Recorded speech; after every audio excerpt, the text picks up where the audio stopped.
നമസ്കാരം. ഇന്ന് നമ്മുടെ ടോപ്പിക്ക് പ്രഗ്നൻസി റിലേറ്റഡിനെ പറ്റിയിട്ടാണ്. നമ്മൾ ഏതൊക്കെ ഘട്ടങ്ങളാണുള്ളത് എന്ന് നമുക്ക് പറഞ്ഞു തരാനായിട്ട് നമ്മുടെ SUT പട്ടം ഹോസ്പിറ്റലിലെ സീനിയർ കൺസൾട്ടൻറ്റ് ഡോക്ടർ ലക്ഷ്മി അമ്മൾ മാമിനാണ്. മാമിനെ നമുക്ക് വെൽക്കം ചെയ്യാം. വെൽക്കം മാം. മാം, നമ്മൾ പ്രഗ്നൻസിയെക്കുറിച്ച് അറിയാനായിട്ട് ഒത്തിരി ആൾക്കാരുണ്ടാവും. അപ്പോൾ ആദ്യം എന്തൊക്കെ ഘട്ടങ്ങളാണ്, നമുക്ക് എത്ര ഘട്ടങ്ങളുണ്ട് പ്രഗ്നൻസി എന്ന് പറയുമ്പോൾ?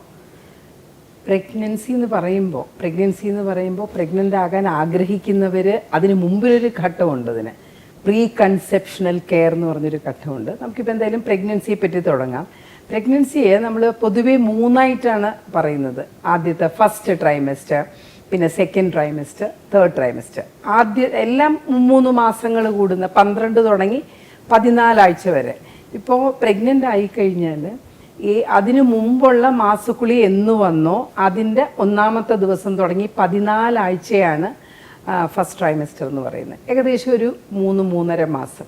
പിന്നെ അടുത്തുള്ളത് 28 ആഴ്ച വരെ നമ്മളുടെ 7ാം മാസം വരെയുള്ളത് 2ാമത്തെ ട്രൈമസ്റ്ററാണ്. അത് കഴിഞ്ഞ് പ്രസവത്തിൻ്റെ ഡേറ്റ് വരെയുള്ളതാണ് നമ്മൾ 3ാമത്തെ ട്രൈമസ്റ്റർ എന്ന് പറയുന്നത്. അപ്പോൾ നമ്മൾ ചോദിക്കും, എന്തിനാണ് ഇങ്ങനെയൊരു തരംതിരിച്ച് എന്തിനാണ് വെച്ചിരിക്കുന്നതെന്ന് ചോദിക്കും. അത് ഈ 3 സമയത്തും കുഞ്ഞിന് വരുന്ന, ഗർഭാശയത്തിനകത്ത് കിടക്കുന്ന കുഞ്ഞിനും അമ്മയ്ക്കും വരുന്ന വ്യത്യാസങ്ങൾ പലതാണ്. ഇപ്പോൾ ആദ്യത്തെ 3 മാസം എന്ന് പറയുന്നത് നമ്മൾ അണ്ടവും ബീജവും ചേർന്ന് ഒരു കുഞ്ഞായി, ഒരു എംബ്രിയോ ആയി, അത് ഗർഭപാത്രത്തിലെത്തി അവിടെയുള്ള വളർച്ചയാണ്. അപ്പോൾ ആ വളർച്ചയുടെ സമയത്ത് ഈ 14 ആഴ്ച കൊണ്ട് തന്നെ നമുക്കൊരു വലിയ ആൾക്ക്, ഒരു വളർന്ന ഒരാൾക്ക്, ഒരു അഡൽറ്റിന്, പ്രായപൂർത്തിയായ ഒരാൾക്കുണ്ടാകുന്ന എല്ലാ അവയവങ്ങളും ആ ചെറിയ കുഞ്ഞിന് ഉണ്ടാവും. അതായത് കുഞ്ഞിൻ്റെ അവയവങ്ങൾ ഉണ്ടാകുന്ന സമയമാണ് ഈ ആദ്യത്തെ 3.5 മാസം എന്ന് പറയുമ്പോൾ. അപ്പോൾ ആ അവയവങ്ങൾ ഉണ്ടാകുന്ന സമയത്ത് അമ്മ വളരെ ശ്രദ്ധിക്കണം. അതായത് എന്തമ്മ കഴിച്ചാലും അത് കുഞ്ഞിന് പോവും.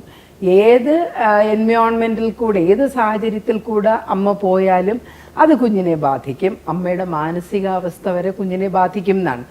അപ്പോൾ ആ സമയത്ത് അതൊക്കെ ആയിരിക്കണം അമ്മ ശ്രദ്ധിക്കേണ്ടത്. 2ാമത്തെ ട്രൈമസ്റ്റർ എന്ന് പറയുമ്പോൾ, അതായത് നമ്മളുടെ ഈ 3.5 മാസം തുടങ്ങി 7 മാസം വരെയുള്ള സമയത്ത് ആ ഉണ്ടായ ആ അവയവങ്ങളുടെയൊക്കെ ഒരു മെച്യൂരിറ്റിയാണ് പ്രധാനമായിട്ടും നടക്കുന്നത്. 3ാമത്തെ മാസം, 3ാമത്തെ ട്രൈമസ്റ്റർ ആകുമ്പോഴത്തേക്ക് കുഞ്ഞിന് വെയിറ്റ് വെച്ച് തുടങ്ങും. പിന്നെ അനക്കം 8ാമത്തെ ആഴ്ച തുടങ്ങും. എന്നാലും അമ്മയ്ക്ക് നന്നായിട്ട് ഈ 2ാമത്തെ ട്രൈമസ്റ്ററിലും 3ാമത്തെ ട്രൈമസ്റ്ററും ഒക്കെ ആകുമ്പോഴത്തേക്കും അമ്മയ്ക്ക് അനക്കം നന്നായിട്ട് അറിഞ്ഞു തുടങ്ങും. അപ്പോൾ ഇങ്ങനത്തെ ചില ഫണ്ടമെൻ്റലായിട്ട്, അടിസ്ഥാനപരമായിട്ടുള്ള വ്യത്യാസങ്ങൾ വരുന്നത് കൊണ്ടാണ് നമ്മൾ ഈ 3 തിരിച്ചിരിക്കുന്നത്. ഈ 3 മാസങ്ങളിൽ ഉള്ള ഈ 3 ഘട്ടങ്ങളിലും നമ്മൾ കൊടുക്കുന്ന ശ്രദ്ധയും വ്യത്യസ്തമാണ്. Okay ma'am. അപ്പോൾ ഈ ഫസ്റ്റ് ട്രൈമസ്റ്റർ നമ്മൾ കേട്ടിട്ടുണ്ട് ഫോളിക് ആസിഡ് അങ്ങനത്തെ ടാബ്ലറ്റ്സ് ഒക്കെ കഴിക്കണം എന്നുള്ളത്. അതിൻ്റെ ഇമ്പോർട്ടൻസ്, അതിൻ്റെ ആവശ്യം എങ്ങനെയാണ് മാം?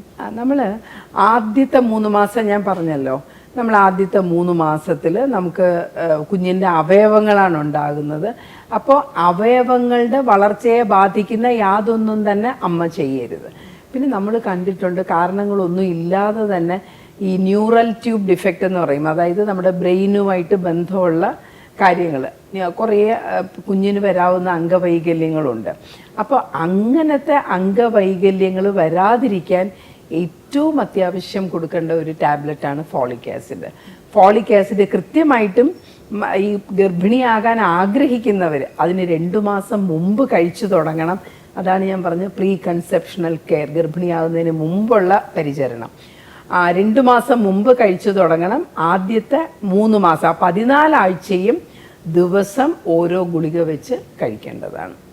മാഡം, ഈ ആദ്യത്തെ 3 മാസങ്ങളിൽ നമുക്ക് എന്തൊക്കെ കോംപ്ലിക്കേഷൻസ് ആണ് വരുന്നത്?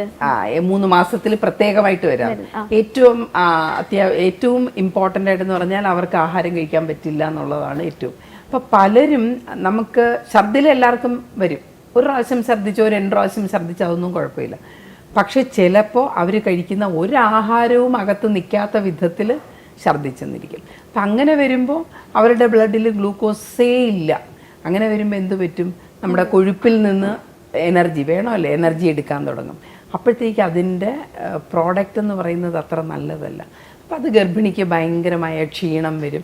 അപ്പം അങ്ങനെ നമുക്കൊന്നും പറ്റാത്ത വിധത്തിൽ ബുദ്ധിമുട്ട് വരികയാണെന്നുണ്ടെങ്കിൽ ഉടൻ തന്നെ ഹോസ്പിറ്റലിൽ കൊണ്ടുവരണം. ഛർദിൽ നിൽക്കാനുള്ള മരുന്നുകൾ കഴിക്കണം.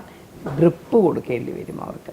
ആ ഛർദിൽ കഴിക്കാൻ പറ്റുന്നിടം വരെ ആശുപത്രിയിൽ കിടത്തി ഡ്രിപ്പ് കൊടുത്ത് അവർക്ക് ഛർദിൽ നിൽക്കാനുള്ള മരുന്നും കൊടുക്കേണ്ടി വരും. അത് മാത്രം ശ്രദ്ധിച്ചാൽ മതി. അല്ലാതെ 1-2 പ്രാവശ്യം ഛർദ്ദിക്കുന്നു, അവർക്ക് എന്തെങ്കിലുമൊക്കെ കഴിക്കാൻ പറ്റുന്നെങ്കിൽ അത് കുഴപ്പമൊന്നുമില്ല. പിന്നെ എല്ലാവരുടെയും ഒരു കംപ്ലയിൻറ്റ്, അവൾക്ക് ദോശയെ ഇഷ്ടമല്ല, അവൾ ചോറ് കഴിക്കുന്നില്ല, അവൾക്ക് ചപ്പാത്തി മാത്രമേ ഇഷ്ടമുള്ളൂ. ചപ്പാത്തി മാത്രം മതിയെങ്കിൽ കഴിച്ചാൽ മതിയെങ്കിൽ ചപ്പാത്തി മാത്രം കഴിച്ചാൽ മതി.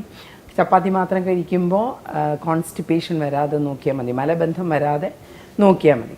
അപ്പോൾ അങ്ങനത്തെ കാര്യങ്ങൾ ശ്രദ്ധിക്കുക. പിന്നെ വരാവുന്ന ബ്ലീഡിംഗ് ആണ്. ഈ സമയത്ത് അബോർഷൻ ആകാനുള്ള സാധ്യതയുണ്ട്. അബോർഷൻ്റെ ലക്ഷണം എന്ന് പറഞ്ഞാൽ വയറുവേദനയും ഒരു ചെറിയ ബ്ലീഡിങ് കണ്ടാലും ഉടൻ തന്നെ ആശുപത്രിയിൽ വരണം. ചിലപ്പോൾ അത് കണ്ടെന്നേ കാണത്തുള്ളൂ, കുഞ്ഞ് നല്ലപോലെ വളരുന്നുണ്ടാവും, കുഴപ്പം കാണില്ല. ചിലപ്പോൾ വളർച്ച നിന്നുപോയെന്നിരിക്കാം. അങ്ങനെയാണെങ്കിൽ നമ്മൾ സ്കാൻ ചെയ്ത് കണ്ടുപിടിച്ച് അതിന് വേണ്ടത് എന്താണെന്ന് ചെയ്യണം. ഇതിനേക്കാളൊക്കെ അപകടകാരി എന്ന് പറഞ്ഞാൽ ട്യൂബിനകത്ത് വരുന്ന പ്രഗ്നൻസിയാണ്. അപ്പോൾ ട്യൂബിൽ പ്രഗ്നൻസി വരുന്നതും ബ്ലീഡിങ്ങും വയറുവേദനയായിട്ടാണ് അറിയുന്നത്. അപ്പം അങ്ങനെ വരുവാണെങ്കിലും നമ്മൾ അതിനാണ് ഞാൻ നേരത്തെ പറഞ്ഞത്, സ്കാൻ ചെയ്ത് നമ്മൾ കണ്ടുപിടിക്കണം ഗർഭപാത്രത്തിനകത്താണോ ഗർഭപാത്രത്തിന് പുറത്താണോ. ട്യൂബിലാണ് പ്രഗ്നൻസി വരുന്നതെങ്കിൽ ഏത് നിമിഷവും അത് പൊട്ടാം, ആന്തരിക രക്തസ്രാവം ഉണ്ടാവാം. സമയത്ത് തന്നെ നമ്മളത് ശ്രദ്ധിച്ചില്ലെങ്കിൽ അമ്മമാർ മരിക്കാം. അങ്ങനെ പല അമ്മമാരും മരിച്ച കഥകളുണ്ട്. ഓക്കെ, അപ്പം അത് 3 നമ്മൾ പ്രധാനമായിട്ടും ശ്രദ്ധിക്കേണ്ട കാര്യം. പിന്നെ ബ്ലീഡിങ് വരുമ്പോൾ ചിലപ്പോൾ മുന്തിരിക്കൊല ഗർഭമായിരിക്കും. അതൊക്കെ ഒരു സ്കാൻ ചെയ്ത് കഴിഞ്ഞാൽ തന്നെ നമുക്ക് അറിയാൻ പറ്റും. ചിലർക്ക് ഒരു പ്രശ്നവും കാണത്തില്ല. നേരത്തെ പറഞ്ഞ പോലെ പ്ലസൻറ്റ പ്രീവിയ, മറുപിള്ള താഴെയായതിൻ്റെ ആദ്യത്തെ മുന്നോടിയായിരിക്കും ഒരിത്തിരി ബ്ലീഡിങ്. അത് കണ്ടു കഴിഞ്ഞാൽ അതിന് വേണ്ടത് എന്താണെന്ന് വെച്ചാൽ അത് ഡോക്ടർമാർ ചെയ്തു കൊടുക്കും.